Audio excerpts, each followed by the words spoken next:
Do you prefer playing the joystick or the ninis? This? Controller is what I grew up with. So. Oh, no, I mean between this It's and this. these buttons. So it's not this? No, really?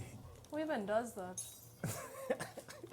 What's up, guys? Welcome to another episode of the Kisscapades podcast. Today's guest and episode, both special.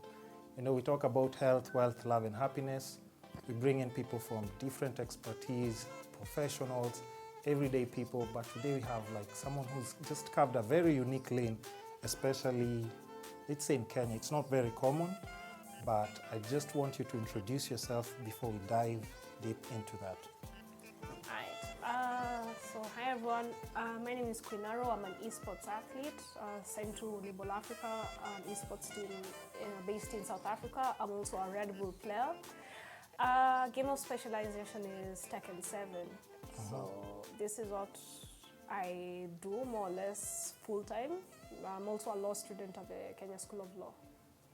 Jeez, quite a lot on that package. But so in today's episode, what we're going to do is like, we're just playing. I'm so sorry I actually confused Mortal Kombat and Tekken, and that just shows how an amateur I am. But it's still a fighting game, so we'll just have a chat and get to know more about Queen Arrow and, you know, just her everyday moves as we play. Can I mention the game or no? You can. Oh, okay, as we play Mortal Kombat. So yeah, so let's just, I think we can start with picking the players, or if we're going to do like rematches and stuff, that's up to you. You can just go back to the character select. Okay. Just remember I'm going with your guidance, eh? Okay. So how did you just get or start getting into gaming? I've been playing for a very long time casually before I decided to venture into the professional side of stuff. My brother and my cousin introduced me to video games. Then I decided, when I joined university, I decided to take it up as a full-time activity outside of school. Okay, so like I'm just trying to understand this, and this is just coming from a place of curiosity, because like here you're already like a law student, right? And then your parents are seeing you playing video games like almost like maybe 24/7, or any conversation is just you talking about video game characters and stuff. How do they take that? I think we can all relate. African parents are African parents. For sure. For them, the only careers that they knew you can make something out of yourself are the traditional parts like law, like medicine, engineering, etc. But I've always felt that it doesn't have to always be the same old.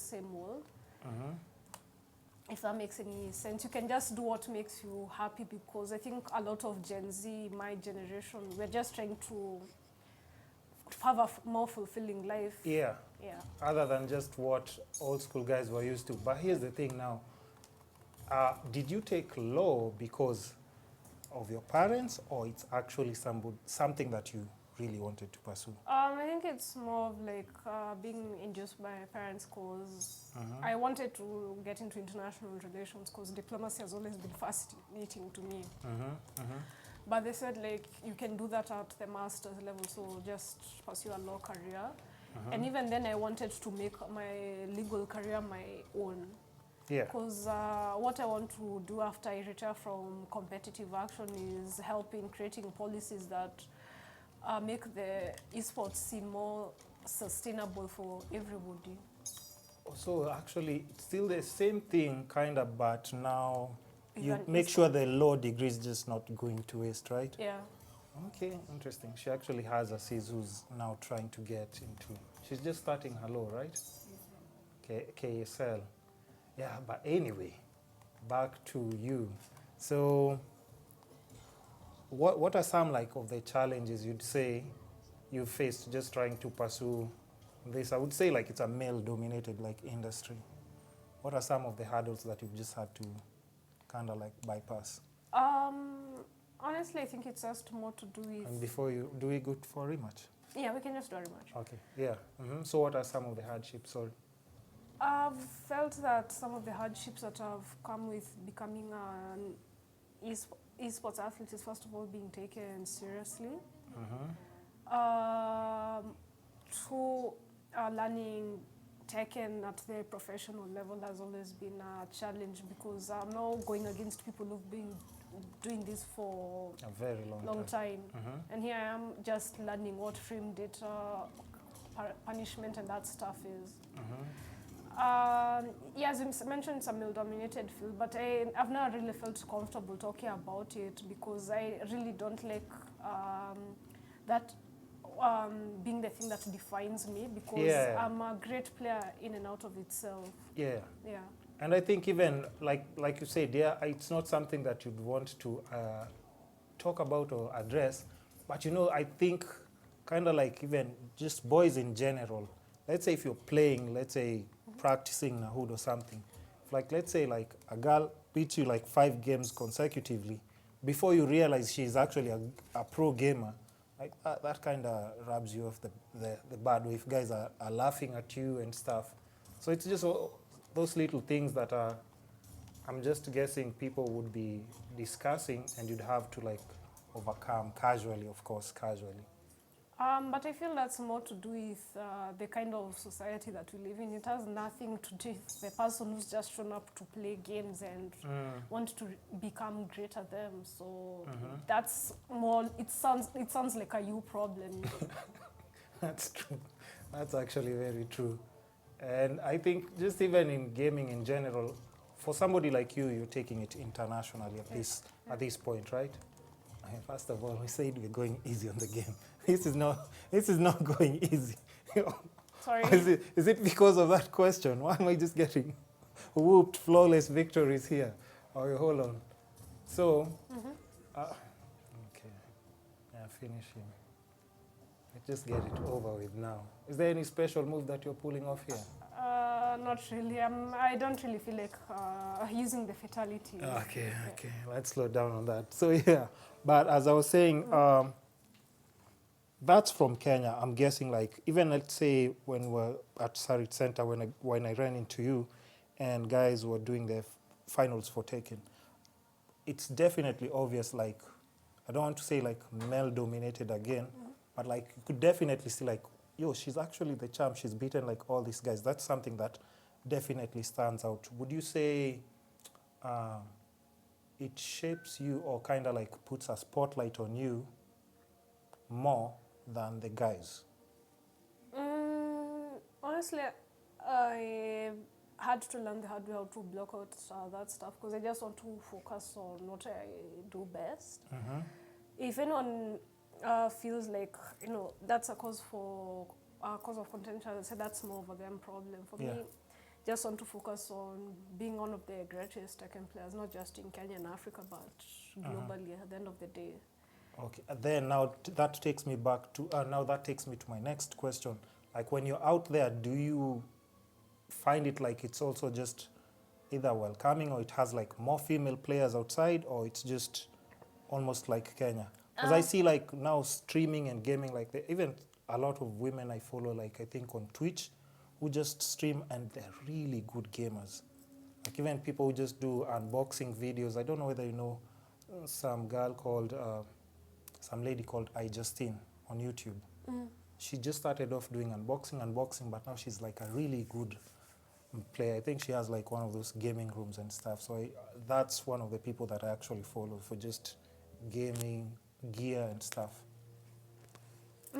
I still feel that more needs to be done to make it, I'd say, a more equitable and diverse space because they still face more or less the same problems when it comes to making sure that the gaming and esports field is welcoming to everybody. Yeah. And I think my next question would be, do you feel the pressure? Because still, trust me, I don't want to say male and female, but do you feel the pressure like you're supposed to be like now a really good role model to like make sure like, everyone is just like welcomed into the gaming community, especially like too, of course, young girls who now maybe a trend would be like on TikTok, you'd see them doing makeup, they'd be doing fashion videos and stuff, and I shoot a lot of videos as well for like, you know, women, clients, young girls and stuff, but I haven't come across anyone who's doing gaming. So do you think like you feel the pressure to inspire more women to just get into the gaming community, or you're just doing you?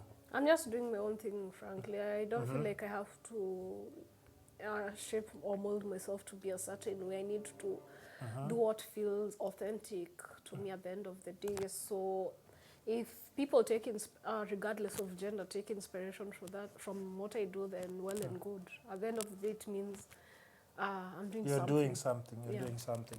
And I think that's why like I really did reach out to you. And who would you say like was a big inspiration or like just welcoming to you? Maybe an individual or organization that actually made you feel like, you know, a sense of purpose in the gaming community. Because I'm guessing like when you're starting off and you're still trying to figure out like, should I specialize on this? Should I take it seriously? Like who like, you know, just welcomed you and showed you the ropes maybe? Also an organization that made you feel like, because you know you're not, what people need to understand is like just go to her Instagram, you'll see what I'm talking about. You know, you're always in different places, different countries, and it's all because of gaming. So that's like very respectable. I think I'd have to give credit to my coach, Mickey. He was very helpful in at least making sure that he could break down the game, and we still do practice together to date. And having someone who at least helped me understand that I need to at least take it at my own pace and not feel too pressured, he was instrumental to that. I also have to give credit to my first esports team, Exit Gaming. They're the ones who, like, I'd say, elevated me and took a chance on someone from the African continent and felt that they wanted to be part of my story. So having a team that supported me to such great lengths, that's something I'll always remain indebted to. Is this like, where is this company from? The United States. Jeez, that's huge. That's huge.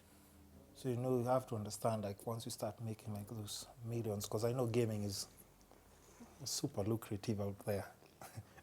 Super lucrative out there. The only person I think I know on a big scale, because I know, like, now there are so many other people, but from somebody who's not from the gaming community, I know somebody like, I think Ninja. That's, like, just one of the names that I've known for probably years, like, anytime gaming is mentioned and stuff. Would you say... Oh, no. No, it's okay. I just had to put it on mute briefly. Okay, yeah. It's all good. But yeah, so I think just taking it on an international scale, and that's where, like, I think it's super, super lucrative. Would you say... Give me a minute. Yeah. So should we pause and then we continue? Back to what we were talking about. I was asking about just you being out there in an international platform. I know it's super, super lucrative out there. Do you see yourself going into the same levels, money-wise? Because, you know, I mean, we still, at the end of the day, I'm sure even, it's not just me who's asking, even your parents, I'm sure they'd be like, okay, Sasa, I know you're playing these games, but do you see it like taking care of you and your future? Let's kind of say that. Yeah, I think the direction gaming is taking is that it's opening doors for people economically. Yeah. It's opening a whole new economic base outside of the traditional ways or the traditional career paths. But I think one needs to, I'd say, be smart in how they package or market themselves. So personal branding is very important. Personal branding is very important because good players are a dime a dozen. If I go out there, one thing I'll know is there are people who have plenty more tournament experience at the end of the day. So I need to find a way that sets me apart because at the end of the day, I'm not going to be winning every tournament that comes my way. Yeah. And how would you say you're packaging like kind of yourself right now? I would tell you like one thing that you're underestimating. I don't think you post enough about the things that you do. Because it's just crazy. I went to Instagram and then I'm seeing like business, is it business daily top 40 under 40? I'm like, what? that's something that's huge. But I think maybe if I was in your shoes, I would be doing more vlogs. I would be doing way more content. Because I don't know how your passport looks like, but I'm sure customs right now, it's just like, everywhere it's just like stamps, stamps, stamps. But I'm just trying to see like, how do you do your best to just brand yourself and stand out from other players? First of all, I don't limit myself to gaming events, just exclusively playing. Yeah. I also go to some of these, I'd say, forums that I'm invited to as a speaker. So that has opened my resume, and it allows me to network with different people, like heads of maybe big gaming companies like Razer and the like. That's crazy. That's wild. Because at the end of the day, I just don't limit myself to just being a Tekken player. I want to also to show people that I know what I'm talking about, especially when it comes to the intersection between gaming, esports, and the law, and stuff like that. Because I have a lot of legal experience at the end of the day from what I've just studied. Yeah, that's actually very good. Yeah, just Academic. having just that academic background, I'm sure it plays a huge role. If somebody slides a contract in front of you, like, they should be able to just, like, this is not it, or this makes more sense. I also do consultancy, and at least I'm able to set the terms of how I engage in consultancy contracts. So those are just some of the tips of the trade, and this is what I tell people: just don't limit yourself to being a player in game. Okay. You're being knowledgeable About other things around will it as well, right? It'll set you far ahead of everybody. Okay, is streaming something that you do? Because I'm sure I've noticed like that's also like really, really huge, like in other platforms. Like I think people are doing a lot of it on Twitch. Yeah, I do stream, but I'm not too, I'd say, consistent on that, because at times, I'll admit I struggle with anxiety, so sometimes always. Really? Yeah, being a public figure at times, it can be anxiety inducing, so I feel like I don't always want to be in front of a camera. I can't even tell that by the way, because I remember like even when I approached you and I asked, because I normally like just go for people randomly, like, yo, can I have a small interview and stuff? Like, you're like, yeah.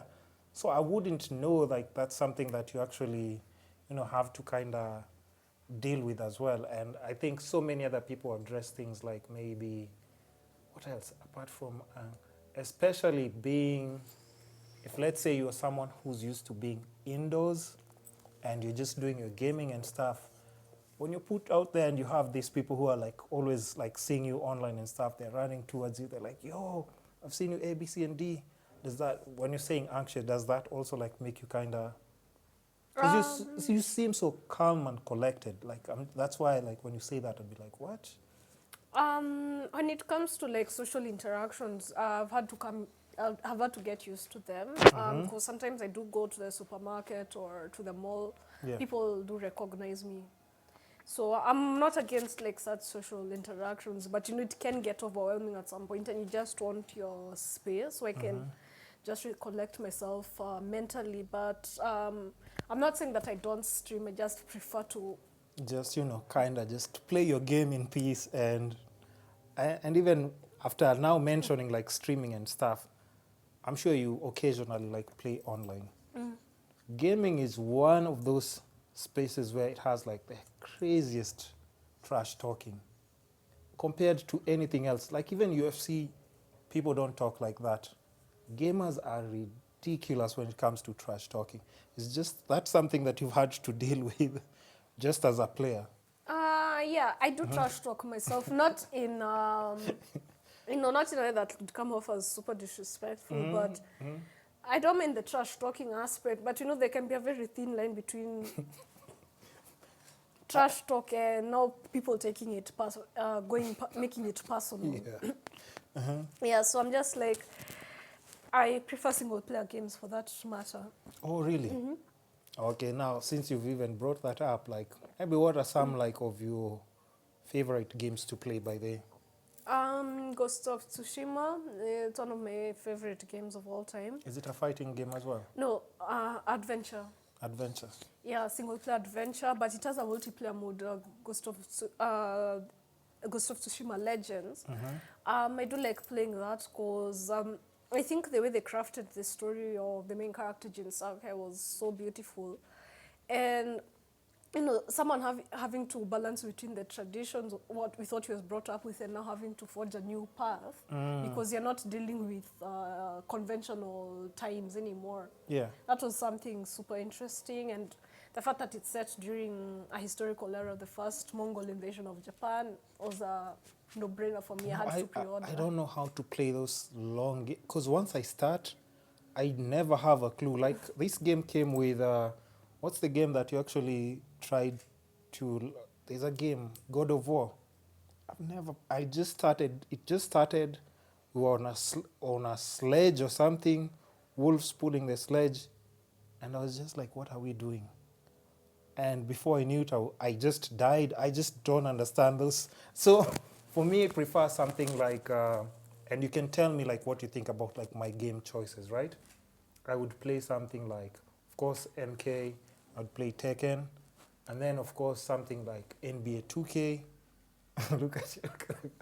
Fix your face first of all, and then GTA. GTA. What do you feel like? What do you feel about GTA? I haven't played it myself, but I do think it's fun from what my brother tells me. So you actually haven't like even just I haven't tried. played it myself, but my brother tells me all about it because he plays it a lot, and I'm just like, okay, it seems like a lot of fun. So what do you think of my game choices? NBA 2K, throw it in the trash. What? Why? Okay, I guess I'm just biased because sports games aren't really my Or thing. you prefer like more... Yeah, just adventure games, frankly, and fighting games and RPGs. Okay, that's fair enough. Now, even with just gaming in general, what would you say was your kind of best experience?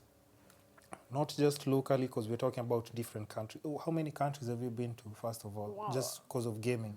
South Africa, France, Rwanda, What? Saudi Arabia. Saudi Arabia? Yeah, the UK. What?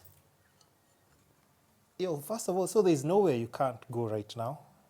If you just present your passport and visas, they just show like, she's not running away from the country. She's coming back. She's here for business and she's coming back.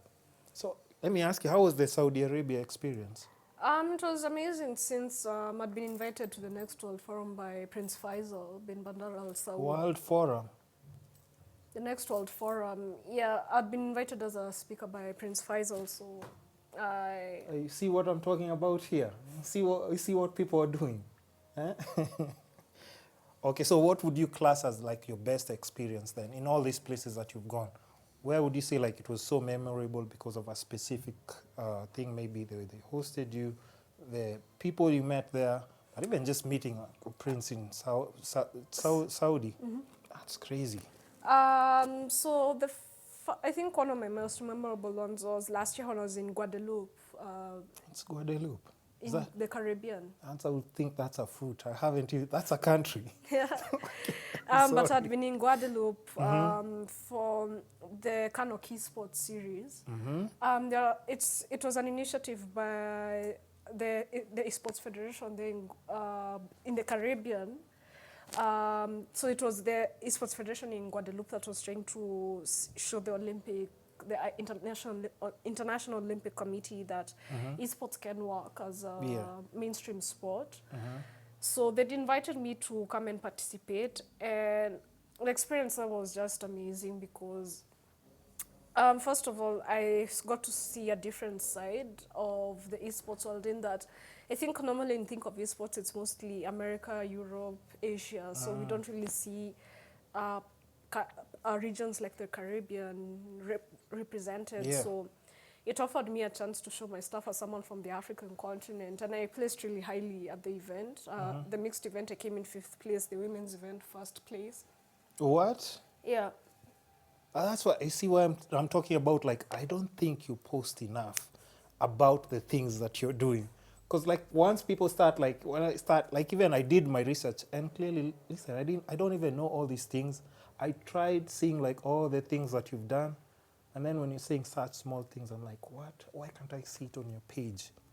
You can check my archived stories. Stories. That's- Yeah, but I'm thinking of, things like slightly longer versions. Like we would want to see like a 45-minute vlog of you doing something. I know that's too much work, but, but I mean, when somebody sees that, they would want to see like, I'd want to see more from what Queen Arrow is doing. But that's actually very incredible, just having to go out there, those different experiences. So apart from that, like let's just say maybe someone you met through the gaming community that you'd never thought you'd actually meet them. I think that's when I'd gone to France for the Occitanie showmatch exhibition. I'd been invited to by the French embassy, and The French embassy. yeah, and it was a coordination between the French embassy and France Esports. So I got to meet one of my idols in the fighting game space. Her name is Kayane. She's one of the OGs of the French esports scene. Like, she's I think arguably one of the best fighting game players there. So she's someone I've looked up to for a long time, and we just chatted. And now meeting her in the flesh and now playing a show match against her, that was... Oh, you actually played? Against her. And yeah, she beat me at it, but she just gave me a lot of good advice after our show match. Because at the time, I think I was still like struggling to feel comfortable in terms of being on such a mainstream stage and just showing my stuff. So it would really give me a lot. I used to feel really anxious just thinking about competing. On that scale, yeah. kind of, because now people are looking at you, you're representing your country. Like, let's see what she's bringing to the table and stuff. Yeah, so she just asked me a couple of questions like, okay, how long have you been playing? How old are you? And then she just like, you're young. Don't take it too personally. You Relax. Relax. You're at the beginning of your career and you're going to do very great things. So, and she's someone, who keeps rooting for me, because sometimes when I post stuff on my Twitter, she's just like, I'm so proud of you. And that means That's crazy, means a lot, because having someone who's there to constantly affirm your greatness, even when you can't really see. And that's somebody like you're already looking up to. You've met them, and they just didn't. It wasn't just about like a handshake. They actually legit follow up and actually just check on you. Yeah, that's something that meant a lot to me. And you understand the power of having community, people who are there to root for, even when you can't really see the full vision of what's going to come. They're just there, like, they know you're going to be great. That's wild. a lot. That's wild. So, and even just doing this, we'll go back to like just the international scene and some questions. But like, how do people around you like now take it? Because let's say, friends, family, people who are not used to be, are they also vouching for you? Does it change things, Maybe like Maze Queen Arrow nowadays, she just jet life, Maze, she's not talking to us anymore. I mean, how do people take it? Like, I'm sure like there's some interesting, like, just perspectives on when you look. Frankly, I don't think anyone would really be the same after, achieving the kind of success. And it's just the beginning of bigger stuff. Just getting started, yeah. But I'm happy to, at least for my family, I'd say they've been supportive. Now they've started to understand the full vision. Yeah. They still don't understand what gaming is in its entirety, but then they're just like, I'm here to support. Yeah. But just please finish school, but... Oh, they're just like, I know you're doing all these things, but just finish. Yeah, first of all.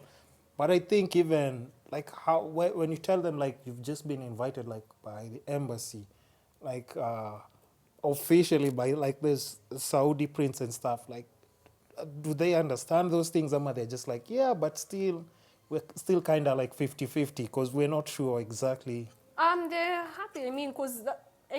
that opens a lot of doors ultimately at the end of the day. Yeah. But, they're just like, you need to finish school, at least have your papers in order. Then we are just gonna back off because I think that's the only thing that's remaining, that I finish up with the School of Yeah. Law. Then Now, I also have a very interesting question, because that's what they think. Do you think it's important for you in what you're doing to actually finish and make sure you have those papers as you're still doing your gaming? Because like I think right now, even if you just see, let's say in general in the country, you see so many graduates just finishing school and everybody just doesn't have like, there's no employment anywhere. You kind of have like to build like your personality, maybe sell a personal brand, or if you're lucky, you can just get like, you know, a loophole somewhere and actually get into it. But do you think it's important for you to have uni papers in the current society or even in what you're doing to just have like a fulfilling and okay, I can't say it's a one size fits all because everybody's path is different. Sometimes not all of us are meant to finish school, and that's fine as long as you have a plan in place. yeah. But for me, I think because it's ties into what I want to do after I retire from competitive action, I do ultimately think having the title of advocate of the High Court of Kenya will open doors, even if I want to be practicing at the end of the day. So I tell people who want to get into esports that I think it is important to have your traditional career, at the very least having those papers, because there's a way that it can just intersect with what you're doing as an esport. Yeah, somehow you can just still find something to back it yeah, up. Right? so you can find like something like journalism. You might have your journalism degree, but you're not in the traditional media houses. Yeah. But then you end up starting your own media house that focus specifically on esports because you have the know-how, you have the wisdom, like what you're doing right now. Yeah. It easily ties into gaming and esports, and it is important at the end of the day. All these people calling me now. No. No, it happens. So yeah. So for me, having that paper at the end of the day, It's also still something that you'd want personally too. yeah, because I like finishing what I started. So Yeah. I just don't will drop out. Then later in the future, I'm just like, oh man, I really wish I finished. I'm also that kind of person. Like once I start something, I just don't see myself like just leaving it and then just continuing like nothing happened. But I do know people who are just like that. Even food, I'm always saying like, and we can have like little arguments with my friends like, why did you serve all this food? You know, you could just take a portion that you can finish. If you want to go back, you can still go back for some more. So even for me, it's just even with the littlest things. But once I start something, I always just try and make sure I finish it to my best ability, not just finish it. Just make sure I finish it fully. But yeah, so now, like, I just want to make sure I don't miss any questions, by the way. Because let's say something in gaming, I don't know how gamers in general, what's the word? What's this word? Perfect word for it. Monetize in different ways in gaming. Like, are there some specific ways that gamers just like monetize what they're doing apart from maybe appearances? That maybe the audience, somebody can just hear it and they're like, oh, okay, so I can actually do this and actually make X amount, or you know, how else, what are some different ways of just how people can monetize in gaming? I think we touched about it. We talked about it earlier, but I told you I do consultancy. No, not the ones that you do. Like probably the ones that people might not be aware of, and it's something that's happening out there. Because like, let's say maybe in Kenya, yes, I can tell an appearance, of course, here and there, consultation here and there, but like maybe something that you're trying to achieve or working towards, that you think like, okay, this game has been doing this to monetize, I'd also want to get to probably this level. Streaming is a good avenue because Twitch has stuff like payouts through subscription, gifts, donations from your audience. That's been a good way to earn. There's also, you'd actually be surprised that some companies do focus groups to get feedback from gamers, and you're paid for your time at the end of the day. That's still a form of consultation, but still it works. Even working with brands as, okay, if not as a brand ambassador, at the very least, maybe they send you some stuff, you do a review, that's still a form of Monetization, I think you just have to be creative in how you... Because I think right now, like, the world is just like opening so many different doors in so many different ways. You'd see someone doing one. Do gamers do things like NFTs and stuff? I don't know if that's something that... I know there are people who do it, but I personally wouldn't touch it with a 10-foot pole because I know how contentious cryptocurrency and NFTs are in the gaming community. Oh, really? Okay, can we touch on that a bit? Sure. Okay, for me personally, I just want to ask some questions, right? Just a few. I know you're already like, yo, me, no way. No way. In different ways of, let's say you're making money, like, as a gamer and stuff. And this we're talking like just hypothetically, right? Like, what are some of the different ways, personally, like just Queen Arrow would invest her money? Personally, how I'd invest my money is I just invest in my own brand at the end of the day. So whatever earnings I get from whatever it is that I do, I work on my personal brand, be it printing business cards, be it investing in my gaming room or my living room as doubles up as my streaming room. Yeah. So stuff like neon lights, stuff like even getting a new controller if I need to buy a new controller. I actually need you to plug in with like the neon. I saw you doing the unboxing of the neon light and I was like, oh my God, how do I get that as well? Was that locally or international? AliExpress is my plug. Really?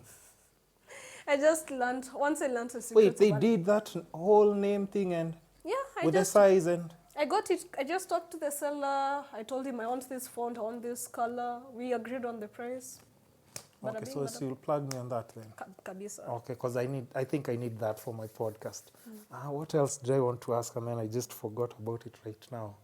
It's something that I mentioned. Oh, yeah. So I wanted to ask you, like, just your thoughts on cryptocurrency, because funny thing is, like, tomorrow I have, like, a big financial person who's in that community, and they're coming to talk about it, like, on my podcast.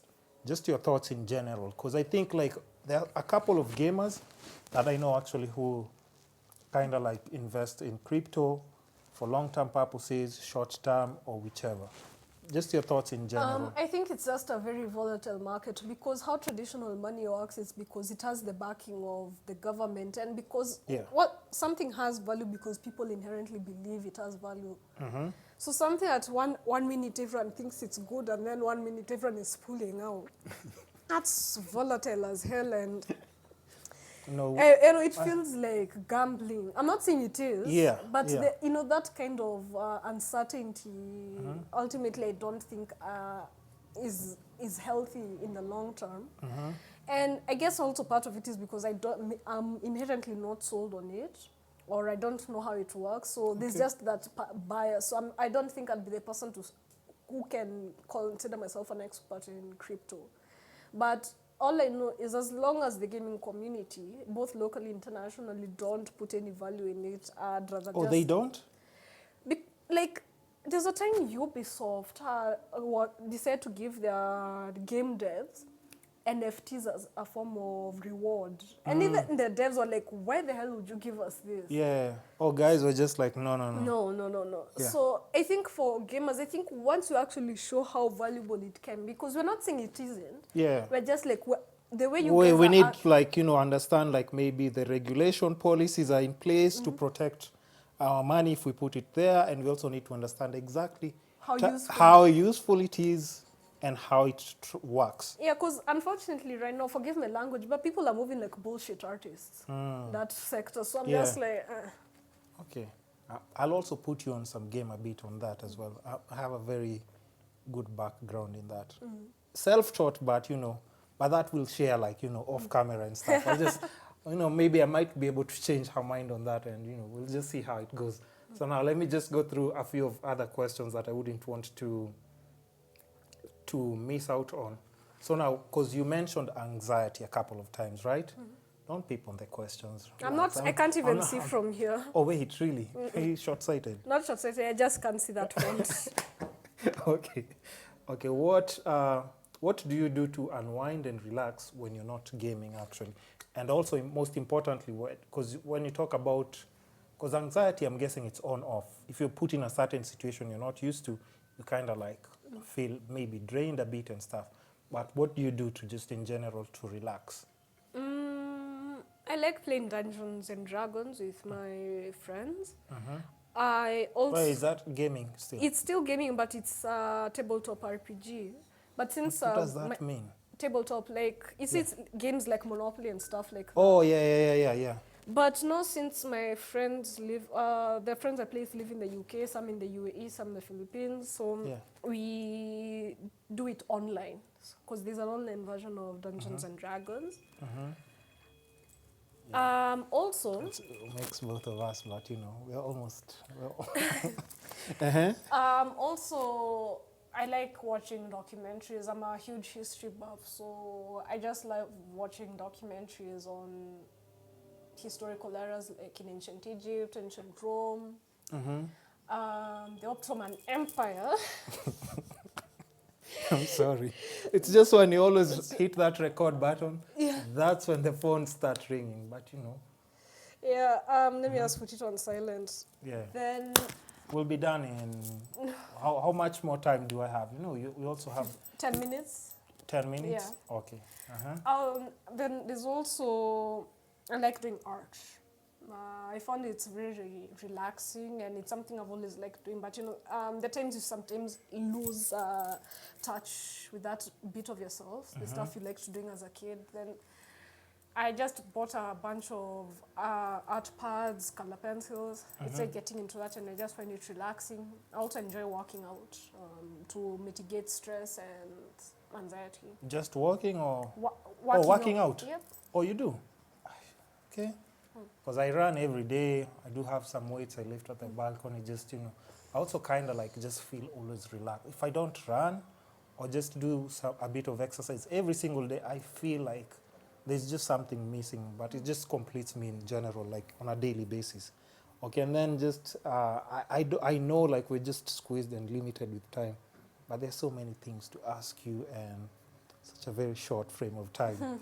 Okay, so the gaming community that you've talked about, that you guys actually even just like play together from different places, are these people that you met like in the circle of you traveling and playing?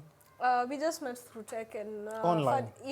My D&D buddies, we've never actually met in real life, but they've been really supportive. One of them was my coach in tech and when I was starting up. She... Still online? Yeah. So she just gave me like some advice. We'd go through my gameplay. Then she's like, I don't think you should have done this here. Ultimately, optimize this combo, do this, do that. She's been amazing. Would you say that's how you sharpen, like how do you sharpen your skills? Is it through like such people online and they just tell you like, yo, you need to improve on this? Offline. Offline, it's actually better because at least I can schedule a meeting with my coach and just say, okay, I'd like some advice here, so do you mind coming by mine or should I come by a house? We practice and go through this. Because I'm actually going to have him probably next month as well and just have a chat with him. Now, here's the thing I want to know also as well. Has he gotten like equal or such opportunities like you've done? Not really, but I'm excited to see how he's going to come up because next month he's supposed to be going to Romania to represent the country in a Tekken 7 event. Romania is nice. You know who's from Romania, right? If you're going to say Dracula, please. No. There's somebody else. Even better. Who? Andrew Tate. You do know Andrew Tate? I do know him, but I'm just like, that's the randomest. Oh, yeah, no, but hey, come on, man. I mean, everybody, you say Romania, that's the first thing. For me, that's just the first thing, that comes in mind, but, clearly he's not that exciting to you. Yeah, I don't really like fitting into this culture. Social media gurus and stuff. Yeah, I don't really have an opinion on him. I'm just like, these cultures that keep coming up, I find them very draining and it is. distracting. They are. Okay, another question. Who are like some of the people, now I'd see, now this one I have to say women. no, let's say you growing up, or maybe not even growing up, let's just say like now, who are like, let's say, the women you've been looking up to, and like how influential have they been in you making your moves? Not even in the just gaming community, but just in general, how they carry themselves, how they brand themselves, but I think a majority of the people I look up to are in the gaming community, and I wouldn't Really? say they are really cemented on gender. I think it's just really. people So you who I relate to. and that's very interesting. Like, cause for you just don't want to pick like male or female, like I just pick who I relate to. So, So who would you say you relate to? there's Anakin. He's one of the top Tekken players globally. I think the fact that I say he's chosen the most boring character in Tekken 7. Jack, that's Jack 7, but he's properly utilizing him. it. So I'm just like, That's the person. this is amazing. And he made this video on movement that was really crucial in helping me understand how to utilize some of the aspects of movement in Tekken 7. So I was like, this guy's amazing. Then there's Aslana. He's one of the top Tekken players globally as well. And the funny thing, he's from Pakistan. And nobody really talks about Pakistan when it comes to gaming and esports. But he literally put Pakistan on the Tekken map. And the challenges he's gone through, those are challenges I can relate to because basically we're from third world or the countries of the global south. Where people in Kenya, people expect you to be a runner. That's it. After a runner, anything else that comes out, it's definitely special. Because us, we're known for running and what else?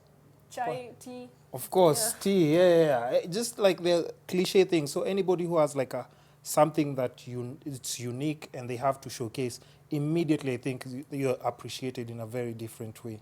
And he chose his own path, and he's gone through some of the challenges. I'd say a lot of people from this continent go through like visa challenges just to go represent his country, but he's shown why he's among the best. Then there's Cuddlecore. She's one of the best Tekken players globally.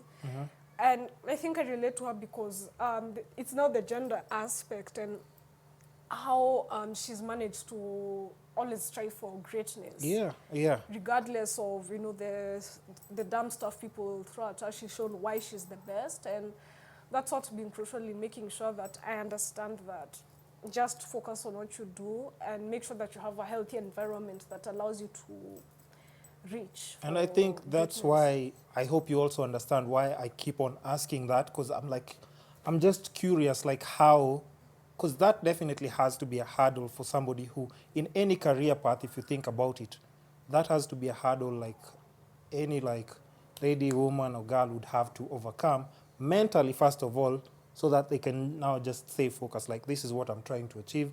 So everything else, I'm just pushing it on the side. That's just like noise. I'm focused on the end goal, and that's just it. Yeah, then I talked about Kayane. I was fortunate enough to meet her in France, and her advice has been instrumental, at least in, let's say, sharpening those rough edges that I've had. And when you go to all these different kind of like, let's say, countries, would you say, and I know we're almost, I'm also trying to make sure, because I can do this for like 3 hours and you won't even notice it. But I know she has a lot of important things to do. You travel to all these different countries. Are we talking about when you go there, apart from like just representing or maybe being a spokesperson for maybe your country or like the brand that you've signed to, is it about competing? And it's not always about competing. Or what else is there like in that package? Because to me, it's just mind-boggling. That's why I'm saying like, I want to know more. Of course, we'll just call her for part 2. For me, it's about also being a speaker that represents, I'd say, my home country and the continent of Africa. Because a lot of the challenges that Kenya goes through, you've heard of that saying, Africa is a country. Yeah. A lot of the challenges that... Do they really think Africa is a country? Some people out there? I'm saying that in the figurative sense. the challenges the Kenyan esports community goes through, they're more or less similar to what's faced in Nigeria, what's faced in South Africa, Rwanda, and ultimately all of us just want to make sure that our respective industries thrive. Yeah. But I think we can only do that when we're united as a continent with that objective, and try to make sure that people understand that we are deserving of the same opportunities as everybody else globally. And if you're not going to give us that seat at the table, then we're just going to have to create our own. It's going to be bigger and better. Okay, and as we summarize, right, there's something that I saw you posting on your, what do you call it, on your Instagram. I don't know whether it was a rant or you were just saying something, but I remember you mentioned, was it a Nigerian player or was it something to do with Nigeria? No, a French player. Oh, a French player, right? So what exactly was that? I mean, because you've already posted it on your page, so I'm guessing we can just talk about it, right? But you sounded very passionate. You had a serious face when addressing it. Okay, it was about what XQC had said. He said that the esports industry doesn't really need more women. What we need are skilled players, and if they happen to be women, then well and good. And I don't really think it was your thoughts about that. contentious, because I actually do agree with the essence of what he said, but I do feel there's a nuance that is missing. That the ideal situation for the sports industry is that your skill should determine whether you get the opportunities, and I think that goes without saying. Merit should be the defining thing, but you have to understand the reality of the world is that it's not built like that, because you have to understand the nuances between, let's say, social, economic, and political policies that have been designed to benefit one demographic over the other. True. That determines the kinds of opportunities that we can't control. We can't control, yeah. Because let's give an example of Dota 2 and League of Legends. A majority of the time you'll find it's a team of white men that are playing these games. And you have to understand there's an intersection between a policy like Jim Crow in America. I think you know about Jim Crow, how it was designed to batter down on African Americans and make sure that they don't get the same opportunities as white men or women. But in this case, let's restrict to white men. It will determine the economic, benefits that and it affects like even generation, like in generational wealth. Generational wealth. So basically, for me to afford a computer, a very inexpensive computer to allow me to play League of Legends, you have to understand there's that intersection of those economic policies and me getting the access I need to the gaming industry. So that's the nuance that you was missing. Yeah. And now for the socialization of women, when you look at an advertisement or something that's been published by the media, Valentine's Day, get your man a PlayStation. There's nothing wrong with that in Head Lake. True. But what are you saying? So you're saying that I don't want a PlayStation or an Xbox? Actually, that's the one gift that Queen Arrow would want. Maybe be something from gaming community. That's true. Makes sense. But like you've also said, there's just some certain ways that society functions, and there's some things that are out of our control.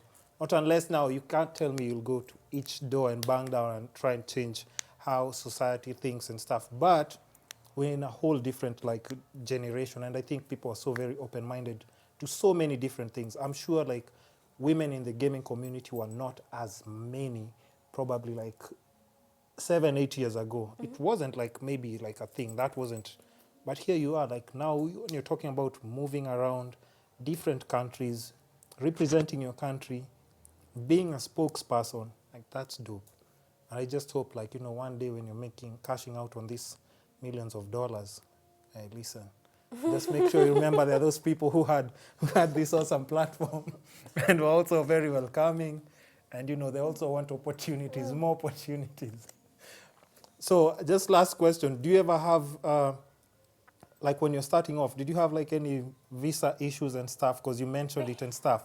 Because I know even just in UK, first of all, Shenzhen, I mean, there's so many other things that you have to answer those questions and just, is it how was it? And it's very frustrating because you want, someone is saying, we've paid for you to come to this event, but you're not even sure you're going to make it out for the event to begin with, because even just scheduling an interview with the respective embassy, it's already a problem. It's already a problem. So I'm just like, it feels like some of these guys are just super like oblivious to the challenges people from the third world face. No, it's crazy. I think, you know, sometimes with privilege, you don't even have to think about stuff. You just like, I have my passport, I can just book a flight to Azerbaijan or to America. You know what they say? Privilege is blind to those who have it. Because if you have like that UK passport, literally, I think you can just walk in anywhere. You just... And most places, visa on arrival, right? Yeah, and I think they forget how dehumanizing the process is, So because I have to get a letter from my employer, from my school, saying that we've given this person permission to live for this number of days. I have to get travel insurance showing that I'm insured for the duration I'm out of the country.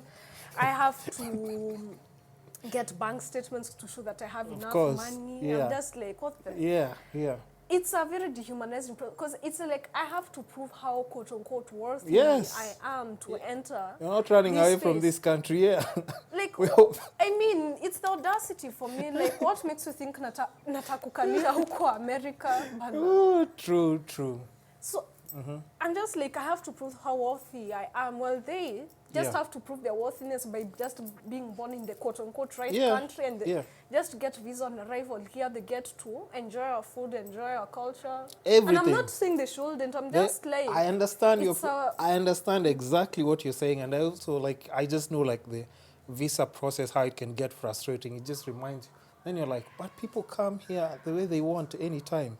And we're just like, you know, the government maybe should do a better job on negotiating like those international terms and look at you, those international terms and policies. But that's a story for another day. That's a story for another day. Now, just for a parting shot, like rather just a summary, like, is there any particular message or advice you'd like to share with, and I'll say it, young girls or women who aspire to follow in your footsteps as a professional gamer?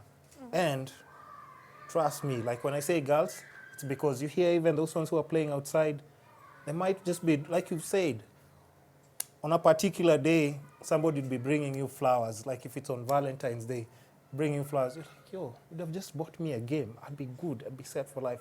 But now girls who are trying to get into the community, like what would be like your, you know?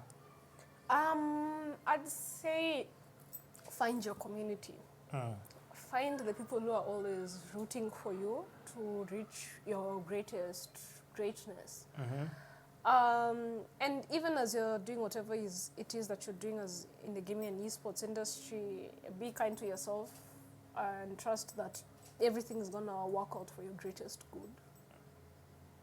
Nice. Said it like a true queen. So now, but anyway, so tell people where they can maybe find you, and if there's anything else that you have going on you'd like to plug on the podcast, like, hey, please feel free. You can find me on Instagram. You just type in @thequeenarrow98. That's my art on Instagram, thequeenarrow98. On Twitter, it's Malika Sihemi98. But just for your own sanity, type in Queen Arrow. On TikTok, the QueenArrow98, and Twitch, although I don't stream as much, the QueenArrow98. Okay, so make sure I put all the handles in the description. But also, lastly, I know I keep saying lastly, we have to big up or just say something small about Red Bull, because I think that's how I met you, because you had like Red Bull branded all over you, and I was just like, who's this girl just monitoring, like, you know, everything there, and she looks like, you know, she's kind of like waiting for the champ or the best winner so that she can face. And I was still like, you know, that's actually the champ she won the last year thing. So how has Red Bull been influential in like your career and just your gaming, like, you know, profession in general? Red Bull has been amazing because they scouted me out in 2019, and I just joined the Red Bull family last year in October. And they've helped me understand, you know, the power of your story, the power of, you know, branding yourself accordingly and showing that you are the it person within your respective industry. And they've helped me learn that, having people who support you win or lose is important, because ultimately they've seen that I have the potential to be among the greatest. So Yeah, for sure. it's now also shaped my ethos as how I want to move through the world as someone who knows that they're great, and just keep on aspiring to that greatness is something that I've always made as a part of my work ethic. Okay, then shout outs to Red Bull. And I hope to see you in another episode. And I can tell, for a fact, like you're destined for greatness. Like even just the moves that you're making. Because honestly, like if my passport had so many stamps like that, listen, I don't know whether you'll be able to like make a meeting with me or even it seems like it's quite a lot. And that's very respectable, I think, for anybody who's watching or aspiring to go into different levels in their career. They have to respect that for sure. So see you in the next episode, and cheers to you, cheers to Red Bull, and cheers to the episode. See you in the next episode, guys. Thanks for listening, thanks for watching. It's the Kisscapades podcast. Goodbye.